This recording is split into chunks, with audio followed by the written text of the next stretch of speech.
ಇಂದು ನವದೆಹಲಿಗೆ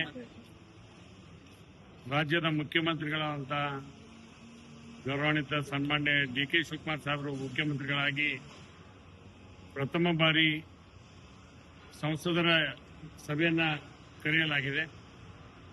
ಆ ಸಭೆಯಲ್ಲಿ ರಾಜ್ಯದ ನೀರಾವರಿ ಯೋಜನೆಗಳು, ಅದು ಕೃಷ್ಣ ಆಗಿರ್ಬೋದು, ಮಹದಾಯಿ ಕಳಸಾ ಬಂಡೂರಿ ಆಗಿರ್ಬೋದು, ಮೇಕೆದಾಟು ಆಗಿರ್ಬೋದು, ಎತ್ತಿನಹೊಳೆ ಆಗಿರ್ಬೋದು, ಭದ್ರಾ ಆಗಿರ್ಬೋದು, ತುಂಗಭದ್ರಾ ಆಗಿರ್ಬೋದು, ಇಂಥ ಎಲ್ಲ ವ್ಯವಸ್ಥೆಗಳ ಬಗ್ಗೆ ಮುಂದೆ ಏನ್ ಮಾಡಬೇಕು, ರಾಷ್ಟ್ರೀಯ ಯೋಜನೆ ಹೆಂಗ್ ಮಾಡಬೇಕು ಅನ್ನುವಂತ ದಿಶೆಯೊಳಗ ಮಾನ್ಯ ಮುಖ್ಯಮಂತ್ರಿಗಳು ಇವತ್ತು ಸಭೆಯನ್ನು ಕರೆದಾರೆ.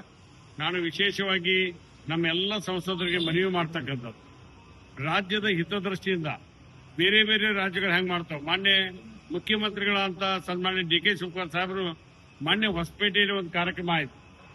3 ರಾಜ್ಯದ ಮುಖ್ಯಮಂತ್ರಿಗಳು, ಅದು ಆಂಧ್ರ ಪ್ರದೇಶದ ಮುಖ್ಯಮಂತ್ರಿ ಚಂದ್ರಬಾಬು ನಾಯ್ಡು ಸಾಹೇಬರು, ಅದೇ ರೀತಿಯಾಗಿ ತೆಲಂಗಾಣ ಮುಖ್ಯಮಂತ್ರಿಗಳಂತ ರೇವಂತ್ ರೆಡ್ಡಿ ಅವರು ಮತ್ತು 3 ಮಂದಿ ಕೂಡಿ ಒಂದು ದೊಡ್ಡ ನಿರ್ಣಯವನ್ನ ಮಾಡಿದ್ರು. ಎಲ್ಲಾ ನದಿಗಳನ್ನ ಜೋಡಣೆ ಮಾಡತಕ್ಕಂಥ ವ್ಯವಸ್ಥೆಗೆ ಪೂರಕವಾಗಿ ಅದ್ರ ಕೂಡ ನಮ್ಮ ರಾಷ್ಟ್ರೀಯ ಯೋಜನೆ ಅಂತ ಹೇಳಿ ಕೇಂದ್ರ ಸರ್ಕಾರ ಘೋಷಣೆ ಮಾಡಬೇಕಂತ ಒಂದು ಸಭೆ ಆಗಿದೆ.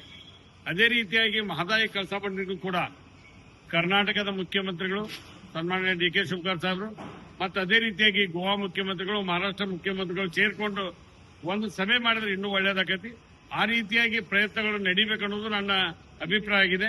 ಅದರ ಜೊತೆಗೆ ಮಧ್ಯಾಹ್ನ 3 ಗಂಟೆಗೆ ಕಾನೂನು ತಜ್ಞರ ಜೊತೆ ಒಂದು ಸಭೆಯನ್ನು ಮಾಡ್ತಿದ್ದಾರೆ. ಕಾನೂನು ತಜ್ಞರ ಸಭೆಯನ್ನ ಮಾಡಿದ ನಂತರ ನಮ್ಮ ರಾಜ್ಯದ ಯೋಜನೆಗಳು ಹೆಂಗೆ ಜಾರಿ ಮಾಡಬೇಕನ್ನುವಂತ ಒಂದು ವ್ಯವಸ್ಥೆಯಲ್ಲಿ ಬಹಳ ಮುಂಚೂಣಿಯಲ್ಲಿ ಮಾನ್ಯ ಮುಖ್ಯಮಂತ್ರಿಗಳು ಕೆಲಸ ಮಾಡತ್ತಾರೆ ಅನ್ನೋದು ನಮಗೂ ಕೂಡ ಹೆಮ್ಮೆ. ನಾನು ನೀರಾವರಿ ಸಲುವಾಗಿ ಸಾಕಷ್ಟು ಹೋರಾಟ ಮಾಡ್ಕೊಂಡ್ ಬಂದವ, ರೈತರ ಪರವಾಗಿ ಕೂಡ ಹೋರಾಟ ಮಾಡ್ಕೊಂಡ್ ಬಂದವ. ಅದರ ಜೊತೆಯಲ್ಲಿ ನನಗಿರ್ತಕ್ಕಂಥ ಆಶಯ ಒಂದೇ, ಇವತ್ತ ಬರಗಾಲವನ್ನು ಎದುರಿಸ್ತಾ ಇದ್ದೇವೆ. ರಾಜ್ಯದಲ್ಲಿ ಬರಗಾಲ ದೊಡ್ಡ ಸಮಸ್ಯೆಯಾಗಿ ನಮ್ಮನ್ನು ಕಾಡ್ತದೆ. ಕೆಲವು ಕಡೆ ಕುಡಿ ನೀರು ಸಮಸ್ಯೆ ಆಗಿದೆ, ಕೆಲವು ಕಡೆ ಬೆಳೆನೇ ಇಲ್ಲ.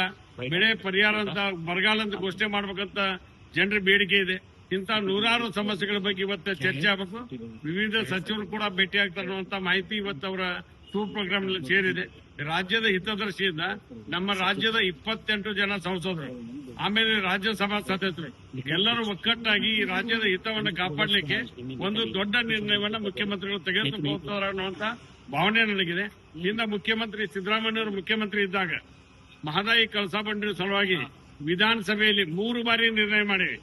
ಒಂದು ಬಾರಿ ಒಕ್ಕಟ್ಟಿನಲ್ಲಿ ನಿರ್ಣಯ ಮಾಡಿದ್ವಿ, ಮತ್ತೊಂದು ಬಾರಿ ಒಕ್ಕಟ್ಟು ನಿರ್ಣಯ ಮಾಡಿ ಇಡೀ ರಾಜ್ಯದ 224 ಜನ ಇರ್ತಕ್ಕಂಥ ವಿಧಾನಸಭೆಯಲ್ಲಿ ಇದು ಆಗ್ಲೇಬೇಕನ್ನುವಂತ ಹಕ್ಕು ಒತ್ತಾಯ ಮಾಡಿವೆ. ಅದಕ್ಕೆ ಕೇಂದ್ರ ಸಚಿವರು ನಮ್ಮ ಪ್ರಸ್ತಾವನೆಯನ್ನ ಹೊರಕಳ್ಸಾರ. ಏನಂತ, ಇದು ನ್ಯಾಯಾಲಯದಲ್ಲಿ ಐತಿ, ಅದಕ್ಕೆ ನಾವು ಇದಕ್ಕೆ ಸಬ್ ಜುಡಿಸ್ ಹಾಕಿದ್ವಿ. ಯಾವುದೇ ಕೋರ್ಟ್ನಲ್ಲಿ ತಡೆಯಾಜ್ಞೆ ಇಲ್ಲ, ಏನಿಲ್ಲ, ಮತ್ತೆ ಅದೇ ಸಬ್ ಜುಡಿಸ್ ಆಗತ್ತೆ. ಅದಕ್ಕೆ ದಯವಿಟ್ಟು ಅದು ಏನು ಸಬ್ ಜುಡಿಸ್ ಆಗೋದಿಲ್ಲ. ಬೇರೆ ಬೇರೆ ರಾಜ್ಯಗಳಿಗೆ ಇಂತ ಕೊಟ್ಟಂತ ಪ್ರಕರಣಗಳದಾವು. ಆಮೇಲೆ ಕೃಷ್ಣಾಕ್ಕೆ ಇವತ್ತು ಅಧಿಸೂಚನೆ ಹೊರಡಿಸಬೇಕಾಗಿದೆ, ರಾಷ್ಟ್ರೀಯ ಯೋಜನೆಗಳನ್ನ ಘೋಷಣೆ ಮಾಡಬೇಕಾಗಿದೆ.